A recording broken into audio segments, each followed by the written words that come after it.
Okay, this is working. Hello, if you are here. I don't know if anybody is here yet, but I'm gonna go ahead and I'm just kind of gonna wait a little bit and see anybody that shows up. I'm learning how this dashboard works. Um, and it looks like I have two people. There's a little icon in the top corner of my screen. This is just, I'm like, oh my God, I'm excited. Hi, this is Rainmaker.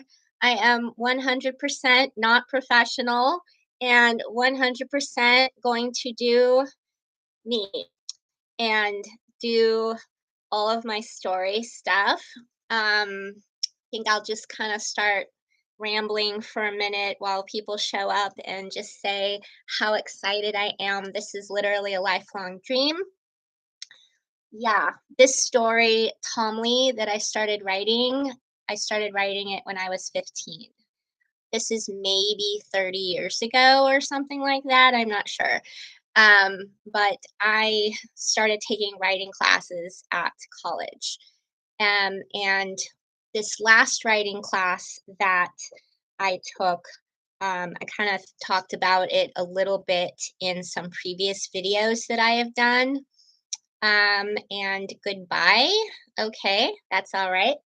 Um, and the writing exercises, we were talking about um, you know, creating characters and stuff like that. And so I was like, hey, I have an existing work with characters.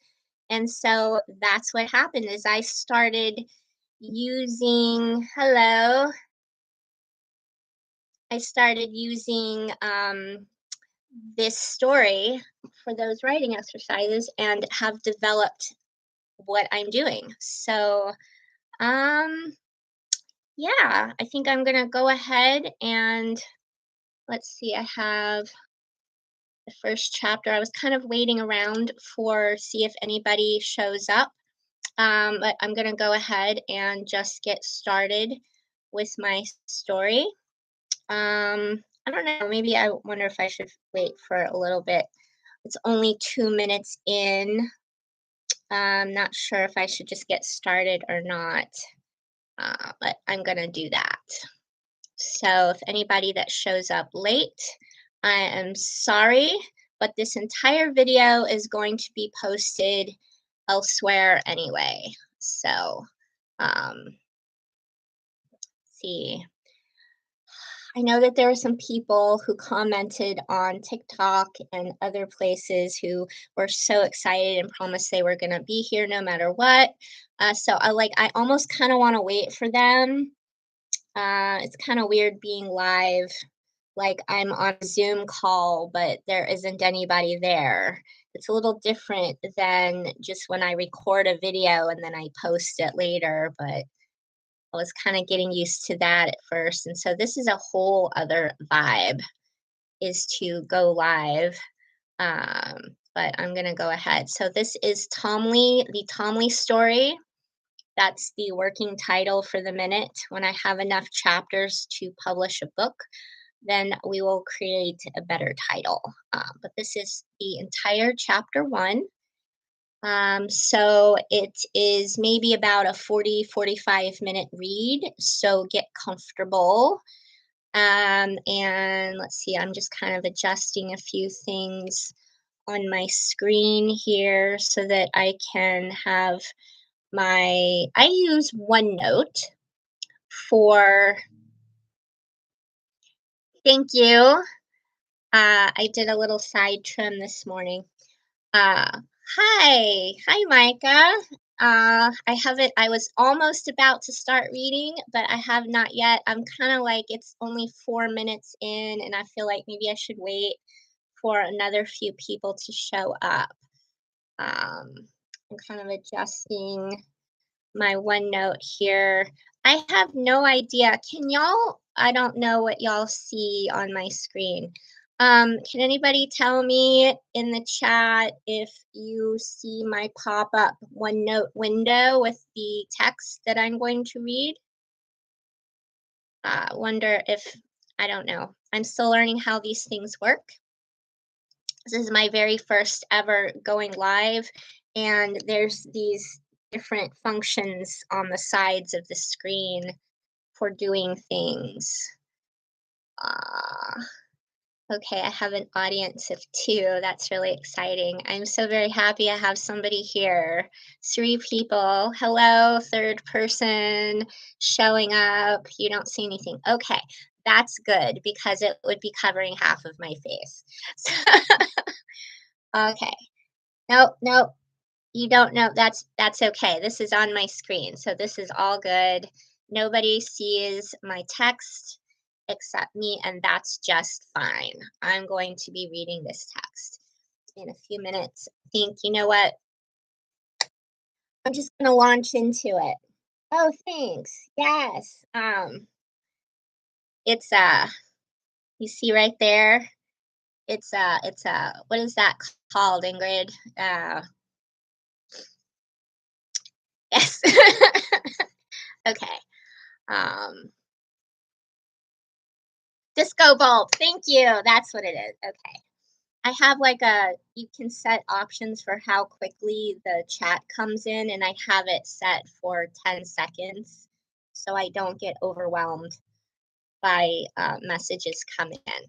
So, anyway, I am going to go ahead and get started. Hello, hello, hello. Let's see, this is Tomli. The Tomli story, chapter 1. I'm still arranging my screen though. I'm trying to get a good setup here so I can see everything I need to see. Yes. Um, this is a story that I started writing about maybe 30 years ago. And it has gone through a lot of evolutions to get this far. And I'm really excited about that. Okay. All right. I'm fixing this so I can see everything I need to see. Technical situations. All right. I wonder if I should have put some background music on. I don't know. All right, here we go. Let me get my cursor all ready. Okay, everybody hears me good? Is my volume good? Okay. Kaleidoscope. It is kaleidoscopic. Okay. Hey, my friends. Okay. All right, here we go. Tomli's story. This is chapter 1. Hiding under scrub and fern, Tomli knew they were being followed by 2 men on horses. She quickly concentrated, reaching her mind out to nearby woodland creatures. Toad, a snake, a shrew, some little birds, and a falcon. It sat on a low branch about 15 feet away towards the edge of the forest they had just entered, watching all. Softly, her mind touched upon each one, picking up small, immediate surface thoughts of food, danger, movement, instinct. As her mind reached the falcon, she was met with someone else's consciousness, and in the space of a breath, it was there and gone, and the falcon took flight. Startled, shook out of her meditation, she blinked, looked around, and feeling a sense of calm in her woodland surroundings, waited, uncertain and confused by that experience. Were they being followed by rangers or thieves? She hoped they were rangers. She had known they were trailing them since leaving the farm fields before entering the grazing grassland. Now they were reaching the outskirts of the woods. Just after getting under cover of the trees, Jairus, having had a rough march out of town across the countryside, threw his pack on the ground and settled to have a short rest before moving them further into the woods to make camp for the night. The next day would see them through the hills to the other side of the peninsula. There they would find more taverns in which to deal. Tomli had sat a short distance from him, her own pack much smaller, and wrapped her cloak around herself, watching as he slowly fell into what seemed like deeper sleep. A cautious plan took shape in her. Tomli planned to scout those men, figure out what they wanted, and probably lead them to the sleeping Jairus. She would confess to them her innocence. She could help them catch Jairus, and in return be sent to a ranger who could train her to be stronger in her special abilities, even perhaps offer her a place among them, maybe as an apprentice scout tracker or messenger. Rangers traveled all over the world bringing news, protecting the wild lands and those who traveled them. They were available to be sought for medicines and healing to the ill and injured. It was an honor to be a ranger, she thought, though many had mixed views of them, these wild people of the uncivilized lands. Having successfully taken the life, she quietly shouldered her pack and crept back toward the outer edge of the forest to keep a shrew's eye on the sleeping Jairus, and a snake, bird, and toad's eye on the sleeping Jairus, and a snake, bird, and toad's eye on the horseman in the distance. As she made her way quietly through the underbrush, Tomli recounted to herself all that had gone before. It all really began about 6 moons ago, she thought. She was missing her loving dog terribly and verbalized the wish she still had him. This triggered her father into a drunken rage, being suddenly reminded of the loss of the farm with which the dog was sold. For him, this would also make him think of his wife, whom Tomley so much resembled, and he let loose such a verbal barrage, emphasized by heavy smacks, till she nearly bled and was beaten black and blue. Fearing more for her life this time than any other time her father let loose, she finally mustered her courage to run away, but as a boy, hoping to hide both her identity as well as to give herself an advantage, for all through the territory of Arhanas, especially in her home region of Est Al, women were not given the same privileges as men, and she knew not who her father had dealt with that might recognize her. When he had finally passed out that evening, felt so long ago. She took her father's knife and cut her long, thin, light brown hair. She grabbed his old leather hat with a wide brim and tied the knife around her waist under her dress. She remembered how, after stealing away when it was quiet out, she slipped through a neighbor's fence, taking some small trousers off a line, dashing into some bushes to tuck in her plain, ragged dress and the knife. It was not long after she had left home, while sitting just off the road practicing her seeing ability. She was so focused on feeling the flight of a bird, watching the ground below it, enjoying the feeling of freedom, that she was caught unaware by Jairus, who mistook her for the boy she hoped to present. She remembered how she was startled, but claiming to be an orphan now lost, he immediately offered to help her out with some work to earn some coin. However, she found out later that the work was to be a lure for his cheating games, acting as his shill and teaching her some sleight of hand. Later, when he'd realized her ability to see and smell and even hear through a mental link to surrounding animals, he'd kept special watch over her, finding many good uses to put her to. Are we all doing okay? We're going to continue. It wasn't always nice. Sometimes he would say mean things and smack her around, just like her father would, especially if the marks caught on to his tricks or his luck was bad. At these times, she would hold back tears till her eyes gleamed red, apologize over and over, and offer to do something for him, like rub his sore feet or fetch him more beer. She would wonder sometimes of running away from him, as she did her father, but was never confident enough to do so. When she first ran away from home, she really hadn't thought about where she would sleep and where she would find food to eat. She had only been 9 then, though she had only been 9 then, though she reckoned she would be 10 by now. Still, she had been glad he had need of her, and wasn't quite sure for a while where else she might go. He did not yet know she was a girl, though, but lately he'd become suspect in a village they had just passed through. Now, with the advent of these horsemen, she weighed opportunities in her mind. Surely these men must be after Jairus, but who they were and what they intended she did not know. Surely, she thought, something lucky would come of it for her. Daydreaming and not noticing a signal from the mind of a toad behind her, she was caught unaware as hands suddenly reached out and covered her mouth and nose.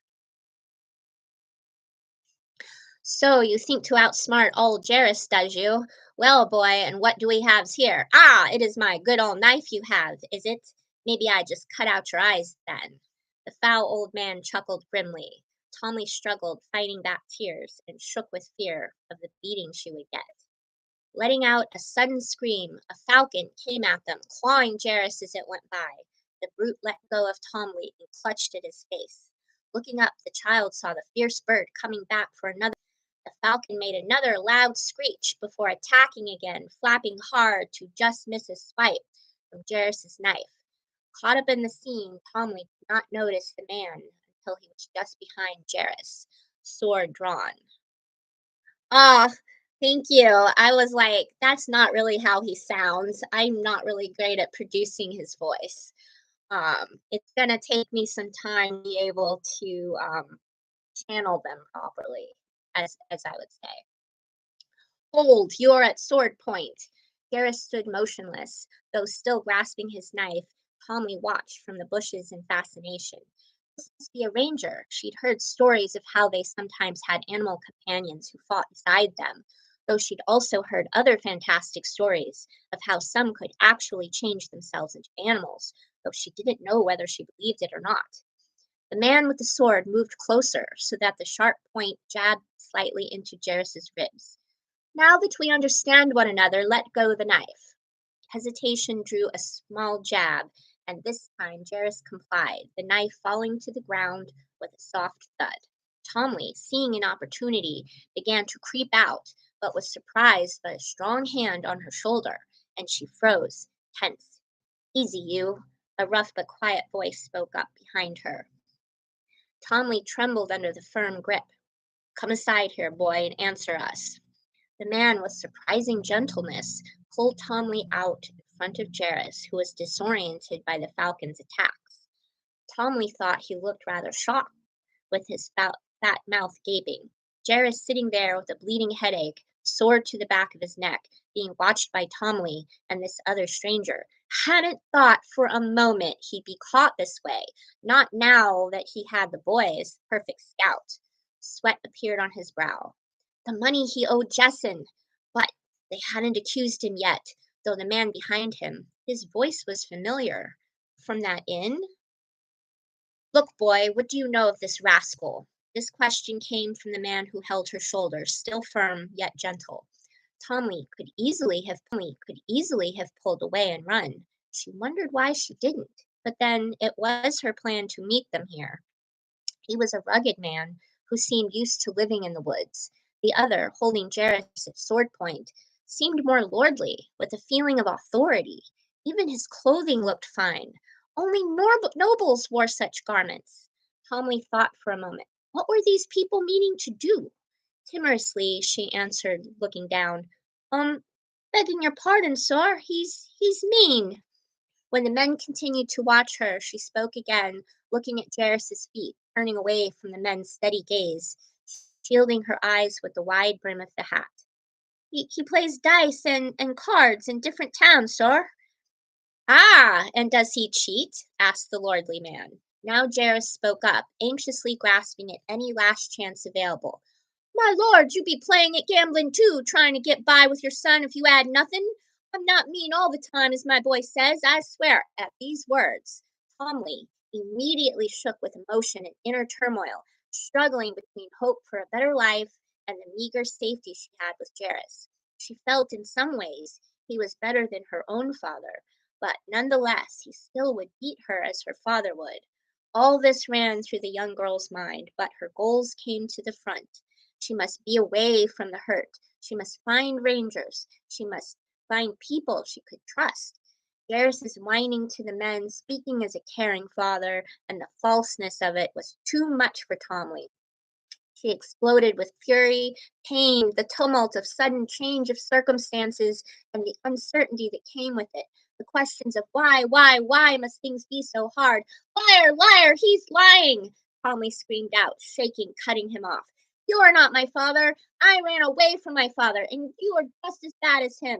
Tomli shook so hard the man let go and stepped back slightly, still ready to catch the boy should he try to bolt, and quickly glanced over at the other, making eye contact, nodding as if to confirm acknowledgement. With the outburst, all the woodland creatures scattered at once. You are a cheating scoundrel, and even though I'm grateful for such kindness as you did, with the outburst, all the woodland creatures scattered at once. You are a cheating scoundrel, and even though I'm grateful for such kindness as you did give, you still would hit me. Heaving and shuddering from such an extreme outburst, Tomli's small body collapsed to the ground, adrenaline still pumping hard. The slight youth was overtook by a flooding wash of tears from such a release. All the past harms finally, for the first time, declared. For the first time, she really fought back, and it was terrifying. She wondered as she cried, would she have had that courage? Were these men not here? Oh my gosh, that was like really intense. Okay. Garrus, seeing the men focused on Tom, moved fast and grabbed his knife from where it had fallen, forgotten, left his heavy pack behind, and took off into the woods. He didn't get very far, however. The falcon, who had been circling out of view above the trees, returned like lightning and caught up with Garrus. The men, and even Tomli, who was sniffling and wiping the tears from her face on her grubby sleeve, all began to laugh, for the oaf was running in circles. The fierce bird was above him, pecking his head, and the oaf was running in circles. The fierce bird was above him, pecking his head and deftly dodging, avoiding the wild bladed swipes from Garrus. By now, he was half blinded by blood from the bird's attacks. Garrus, in anger and frustration, threw the knife at the falcon and finally managed to clip it, but only on its leg. The falcon was hit, but circled back ferociously for one last dive, crying out in defiance, clawed at Garrus's ear. Ah, I forgot to read my own joke. um, oh yeah, okay, that was a distraction. It would seem we have ourselves a bit of help, the lordly man said with a smile, indicating the bird, though he watched it thoughtfully. How unusual for such a bird to remain so focused, especially after sustaining a hit. Satisfied after that last attack, it ceased its battling and found a low branch on which to perch. It seemed to pay no notice of them now as it preened itself. Varys panted and huffed, then passed out, falling heavily to the ground. Tomli came quickly forward, suddenly anxious about this man who had, at times, shown care for her, and hesitated. This man had done her quite a lot of ill, and yet she had also grown used to him. Indeed, she had thought that, in some ways, even he was better than her father. She had been able to gain more skills from him and see more people. Recently, she was even in a fight with a couple boys in town and was able to get back the pouch of coin they took from her, even though her secret was almost given away. Garrus actually rewarded her for that, letting her have some sweets after treating her to a stew at a tavern. She never would have had this life if she hadn't run away from her father, whose care was absent. She was left alone often to tend the sheep with the help and care of their faithful dog. She almost missed that simplicity. Even though her mother died when she was little, she remembered her father being different then. Leaving him had been so hard, but she could no longer trust him and questioned whether he really loved her. He only seemed to want to attend to her mother, ignoring her. He usually gave her attention when he wanted something, only to hurt her feelings later, and she would feel shame. He even blamed her for her mother's death. She would hate herself in these moments. She nearly burst into more tears, but sniffed them back, breathing deeply, and swallowed, daring a quick look at Varys before casting her eyes quickly down again, trying hard to gain control of herself. She shook a little and wiped snot from her face with her sleeve. Is he dead? The child asked. The lordly man came and stood next to her, resting his hand gently on her shoulder. He regarded the child for a moment. He seemed a boy of only about 10, a lanky, wispy thing, with chin-length light brown hair and raggedy clothing, and a hat that seemed a little too big, yet well worn, made of sturdy sheep leather. He remembered Jairus had called the boy out as son, but had heard the child's outburst in which he declared he had run away from home and claimed no kinship with the scoundrel. Tomli tried not to make eye contact and shook, wanting to pull out of even his gentle grasp. He felt the tension and calmly withdrew his hand. Master Lim, would you see to our swindler? And turning to Tomli, he said, I doubt the falcon has finished him, but his wound may be severe.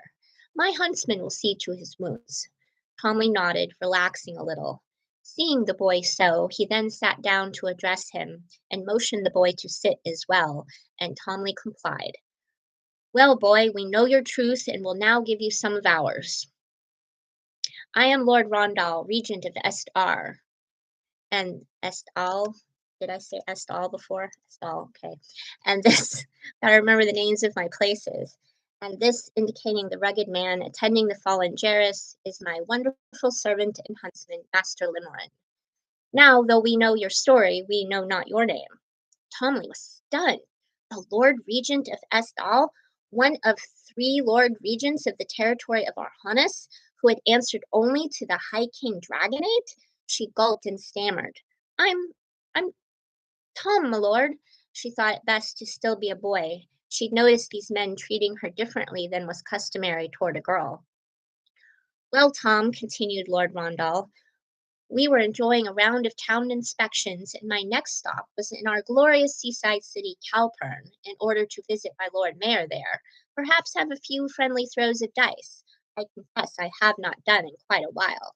Well, and that's when we met up with this chap. What's his name? Oh, yes, Did he cheat you? Tomli interrupted, now feeling much more assertive, but catching herself, quickly added, If you please, my lord. Lord Rondal raised his brows, surprised at the boldness, but chuckled. Yes, he did, or rather he cheated Master Limerin. Now, what kind of lord would I be if I let some petty criminal do ill to my servants, much less to my villagers and townsmen? Tommy felt very impressed by this man who seemed more honorable and kind than any noble she had ever heard of.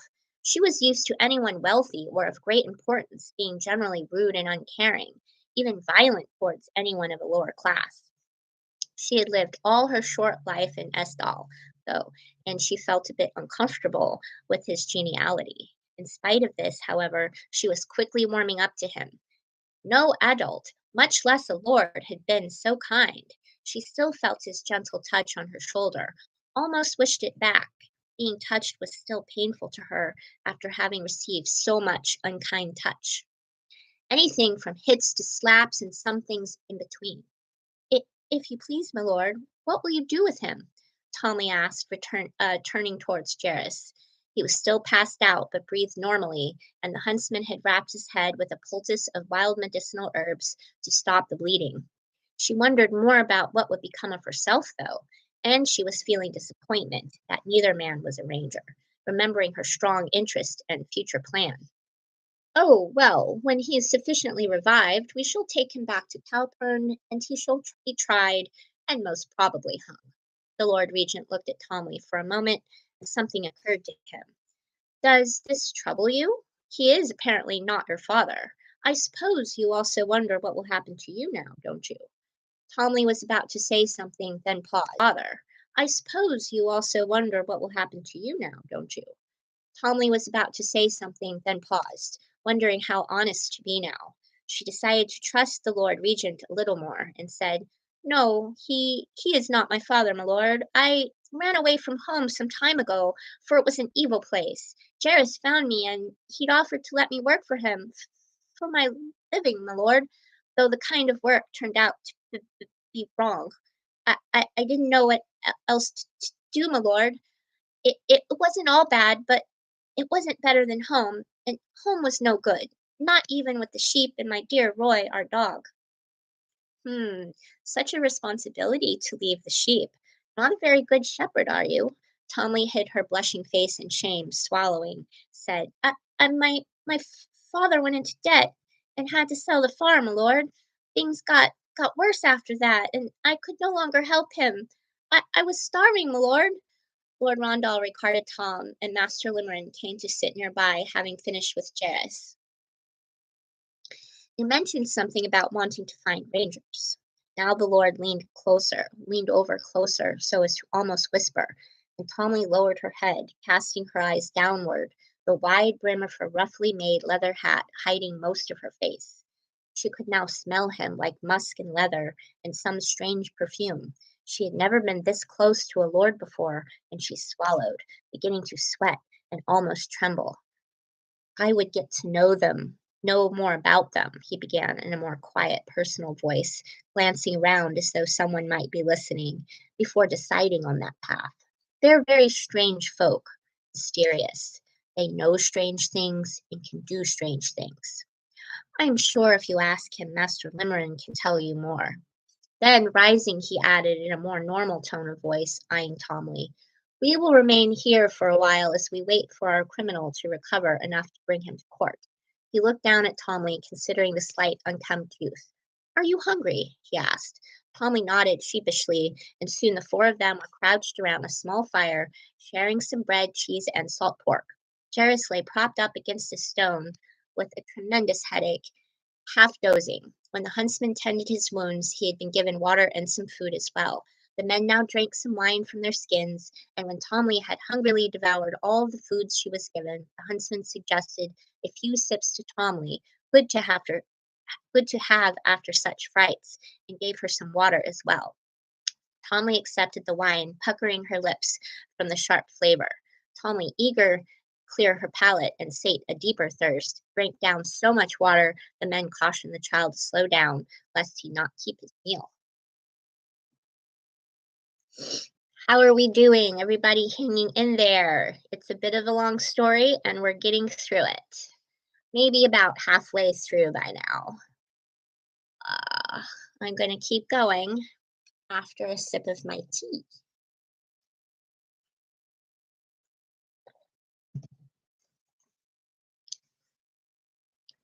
Time passed quietly as they ate, and the golden light of late afternoon streamed through the trees and foliage, bathing it in a calm radiance. Brief before the dim twilight took them, and the huntsman saw to the horses' needs. Lord Rondolph stretched out before the fire and relaxed, looking up and saw to the horses' needs. Lord Rondolph stretched out before the fire and relaxed, looking above the trees, watching the stars slowly reveal themselves as the sky darkened. Master Limerin pulled from a saddlebag a heavy woolen blanket, deeming the lad's thin cloak insufficient, and laid it over a grateful Tomli, and the two men settled into their heavy cloaks for the night. Jairus turned over to lay on his arm over a bit of soft moss, his warm coat protected from the falcon by his pack, at least, and soon his breathing indicated sleep. Tomli yawned widely, stretched her legs and arms out by the fire, then curled into a ball, warm and cozy. She took a deep breath, feeling somewhat safe under the blanket, and peeked out shyly, curiously watching the men. She had many thoughts and questions racing through her head, but didn't feel proper addressing such men of status, afraid of being rebuked. She laid there snuggled in the blanket upon the mossy forest floor, gazing into the small fire, thinking about all that had happened. The flames danced in her eyes, the smell of the smoke and the crackling sound of the burning wood filled her senses, lulling her into dreams of falcons and rangers.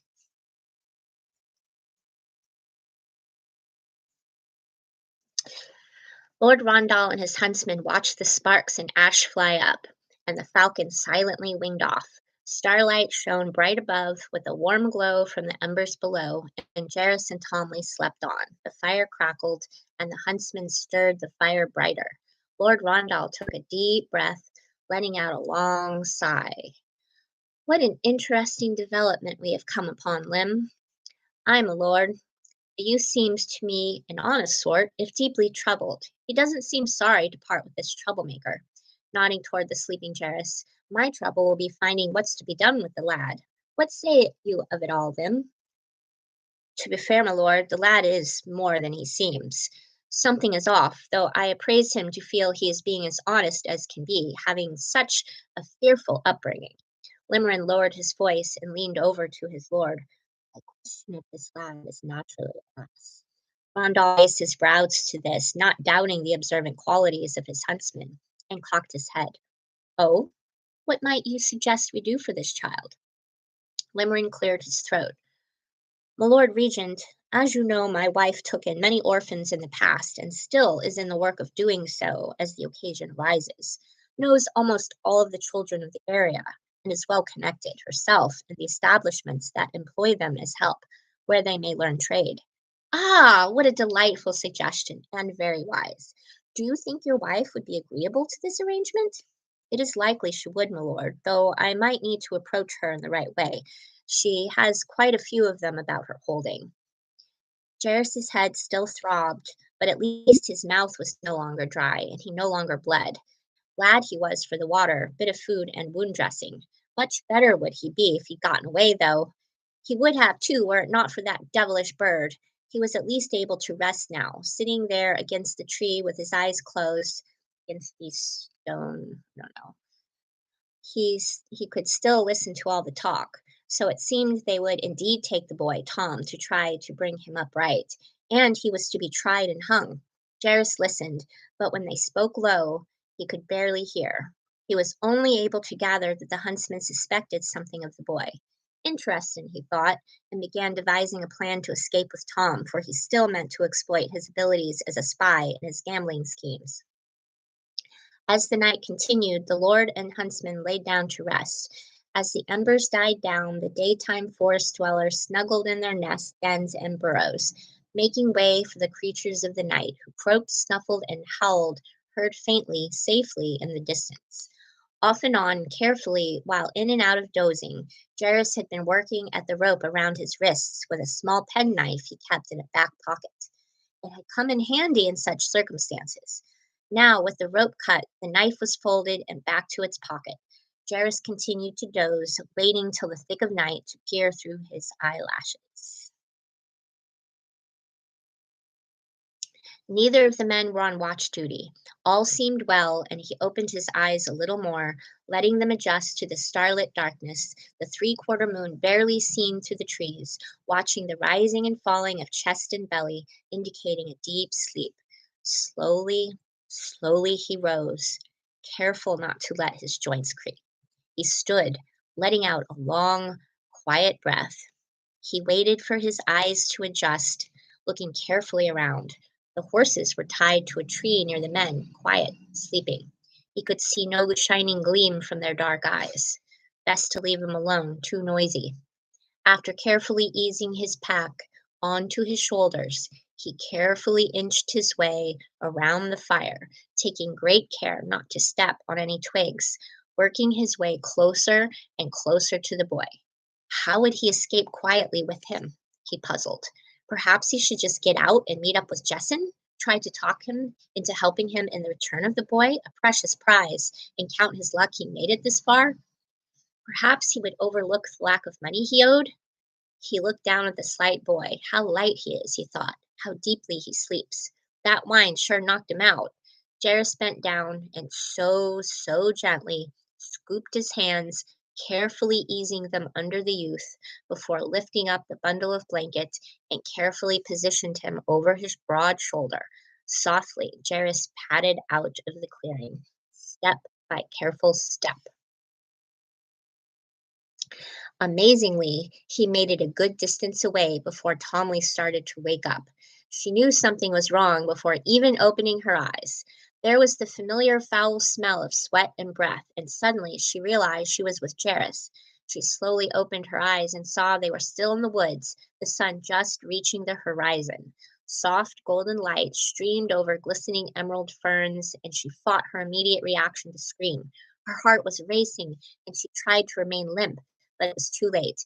Jairus felt her sudden moment of tension as he carried her over his shoulder and tightened his grip. You better not try nothing, lad, or you'll get a good beating. Stay quiet, and I'll make it sweet for you, soon as we clear out of these woods on the morrow. Jairus growled. Tomli stayed still, her mind racing now. Had Lord Rondal and Master Limerick woken yet? Had they already begun tracking them? Tomli stayed still, not answering, but defocused her gaze, reaching her mind out, finding a squirrel on a tree not far off from their makeshift camp. and was able to see through its eyes the men below still sleeping in the early morning light.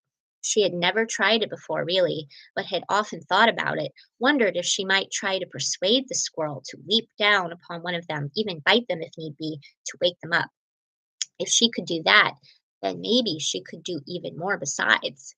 She wondered if she could do it before Jairus had carried her out of range, though her range had grown further since she first practiced 4 years ago when her mother had shown her how. She concentrated, thinking to the squirrel and sending a mental image of her leaping down upon Master Limerin, scratching him, sending a feeling of warm friendship from her, of herself being in danger, a feeling of safety coming from her regarding the men, even trying for a mental image, idea, thought of the squirrel actually leading the men toward her. She gasped as she got a feeling of sympathy and understanding from the squirrel, who quickly leaped down upon Master Limerin, skittering and chittering all over him, flicking her tail and sitting on her haunches on his chest. Master Limerin was laying on his back, startled. What? What? He cried, opening his eyes wide, leaping up, instinctively reaching for his hip knife as the squirrel bounced off of him, running out of the clearing only a little ways, waiting. The huntsman rubbed his eyes, brushed himself off as he stood up, looking around. Crazy squirrel. Oi, my lord! The rascal is gone and has taken Tom. He moved carefully around the campsite, looking around for tracks and signs, before quickly gathering up their things, tightening the saddles, and throwing their packs, including Tom's, on the horses. He moved around to check the fire was fully out. Lord Rondal rose, running his hands through his hair. Well, he should be lucky he didn't try our horses, as they would certainly have roused us. Find any signs, Lim? Aye, my lord. Here are the cut ropes he left behind, and I see clear tracks leading out this way. He squinted, eyeing the squirrel, still sitting there. When it noticed the man looking at it, it turned around to face the woods, flashing its tail at them, and scampered a short distance ahead, then turned around to watch the men again. My lord, I do believe that squirrel wants us to follow it. Lord Rondal raised his brows, already in the saddle, and chuckled. Well, that's something unusual. Perhaps our furry friend knows where our quarry is. He let out a laugh. Lead on, little squirrel. Master Limerin grinned, shook his head, and mounted, and soon the two of them entered the woods, led by the chittering squirrel. Tomli, her mind still partially with the squirrel, took deep breaths, trying to remain calm, though her heart was racing. She was so excited, her plan was working. She could see the men on horseback following her new squirrel friend. She wondered if the squirrel needed to maintain the link with her to continue to follow. She had never tried this before. She sent the squirrel a mental image of their current surroundings and images of a few other squirrels she saw leaping from branch to branch around them as they continued on through the woods. Tomli gently released her mind from the squirrel, feeling that she could be trusted to continue leading the men, and smiled. She trusted Master Limerin to be a good tracker, especially as Jairus didn't seem to be taking any precautions with the way he now stomped through the bracken, letting branches be broken, cursing at roots that seemed to try to catch and trip his flapping feet. Calmly watched the trees and ferns appearing in her view from behind Jairus as he moved on and on. She saw the little birds and more squirrels, some chipmunks skittering and swooping around, and tried it again, reaching her mind out to as many of them as she could, closing her eyes to concentrate, feeling them there, sensing their flapping wings and flurries of little feet. She was able to connect to 5 small birds, 4 squirrels, and 3 chipmunks. She was nearly overwhelmed with the senses, but this time, instead of sensing through them, she carefully held that back and sent them mental images as before. She projected a scene in her mind of them all rushing at the man at once, pecking his head, his eyes, and swarming and biting his legs and arms. She sent an emotion of danger from him and a feeling of desperate freedom for herself, of needing safety, swiftness, and escape. She hoped it would be enough. She was overwhelmed again, this time with a feeling of understanding, of resonating oneness with herself and the rhythm of the woodlands. With this warm feeling, she released herself from the creatures and opened up her eyes just in time to see them. Birds came first, and she shifted her body to wriggle out of Jairus' grip as he raised one arm up to fend off his new attackers. The other hand relaxed in a moment of distraction, followed quickly by the rest. Boy, bugger off! No! Not again! Not me, Ed! Tommy struggled as Jairus's grip tightened again, but a chipmunk bit down on his hand, letting Tommy free. On the ground, she ran back the way they had come, not daring to waste any time, as she ran with all her might back toward the camp, hoping to catch up to the men on horseback. She left a bleeding, cursing Jairus behind. He kicked his claws, flailed his arms, swatting. He tried to grab chipmunks that bit him before leaping off of his hands. As Tomley ran, she wondered how long the animals would continue to attack Jairus. She hoped none of them got hurt and started to feel bad, like she had used them as weapons. It worked, though. She wondered what she could do to repay them for their help. Then she remembered that feeling of oneness, the rhythm of the forest. She had never felt like that before, and wondered if her mother had felt it. The sound of hoofs tramping on underbrush caught her attention, and very soon she saw the horses and the men who rode them, and leaped to the side of the trail. "Master Limerin, my lord, I'm here, I'm here!" Tomley shouted. The horses whinnied as they were pulled up short, steaming and snorting in the cool morning air. Lord Rondal quickly nodded to Limerin, who reached down and scooped up the child to sit in the saddle behind him. "Hold tight," Limerin said gruffly before kicking his horse forward to follow after his lordship, continuing the chase after Jairus. Tomley wrapped her arms tightly around the huntsman, grabbing the edges of his leather armor in her fists, gasping breathlessly in the excitement. Jairus was running madly in circles, still fending off the attacks. Covered in scratches, he was a bloody mess with his clothing torn haphazardly. He heard the hoofbeats, and suddenly claws, beaks, and bites abandoned him as all the woodland creatures scattered in the approach of the charging horses. Jairus shouted profanely, attempting to run off again, but he was so disoriented from the constant barrage of attacks that he ran into a tree, dazed, and dropped to his knees, crying out in pain. The horseman reined in sharply, and Lord Rondal drew his sword, pointed it at Jairus's neck. "Master Limerin, seize him!" "With pleasure, my lord." Limerin dismounted, and Tomley watched from the saddle. She was glad to be mounted, the adrenaline beginning to subside, leaving her little body drained of energy as a feeling of momentary safety set in. The huntsman roughly tied Jairus's wrists together, eliciting grunts and hisses from the torn and battered oaf, the strong but rough cordage digging into and irritating his scraped, bitten, and bloody skin. Once done, Limerin remembered down, searching his pockets, and found the little knife, pocketing himself. "No escaping this time, rascal," Limerin growled, creating a noose with another length of rope as he stood behind him and placed it over Jairus's head. "Try to be smart and you'll be hung before your trial." Limerin chuckled at his makeshift pun, then turned to Lord Rondal. "How's that, my lord?" Jairus scowled. "Ah, a fine job. He won't be running off this time. Bring Tom over here to ride with me, and you keep an eye on our thief." "Aye, my lord," Limerin said as he led their captive over to the horse. Jairus's head hung low, yet cast vengeful daggers from beneath his brows at Tomley, and she shuddered at his look, her moment of peace betrayed. "Can you dismount yourself, lad?" Limerin asked the youth, and Tomley took a deep breath. "Aye, my lord," and she dismounted from the tall horse. Limerin watched the child's movements thoughtfully, mounting up after, and Tomley approached Lord Rondal. With his sword now sheathed, he reached a hand down to help up the lad. "You'll sit here with me, Tom. Let us now make our way back to Calpurn." Tomley held tight to the pommel, settling herself in the front of the saddle. She smelled the rich exotic smell of the Lord Regent of Vestal, and thought about the day before and all that had just happened. Such an adventure! The men turned their horses to the west to leave the woods and return to the city. It was a slow clip for Jairus to keep up with, so he wouldn't choke himself. And that is chapter 1. Thank you, everybody who stayed till the very end. Uh, I had a special announcement to make for anyone who stayed to the end, though I know that some people have connection problems and may not have been able to stay to the end. But if you at least were in this video with me throughout the entire ride, uh, you get to be an honorary beta reader. That is my special announcement. So, yes, that's the prize for staying to the end.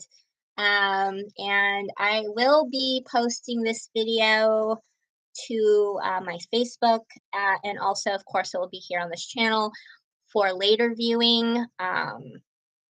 So if you missed it this go round, please leave me comments. Let me know what you think. Um, yeah, I don't know what else to say right now, but I'm sure I will think of a lot more to say as soon as I end the video. What I got comments says. Let's see. The language style of the old man is great. Okay, thank you. It's improving every time I read it. Really, I kind of have to get into that headspace. Um, yeah, right into the tree. Yes, I thought that was a fun bit of slapstick and just kind of made sense. Oh yes, yeah. Thank you. Okay. Well, I think I'm going to go ahead and end this stream. We are, just short of an hour. I don't know. Do you have any questions? Anything that I can talk about with this?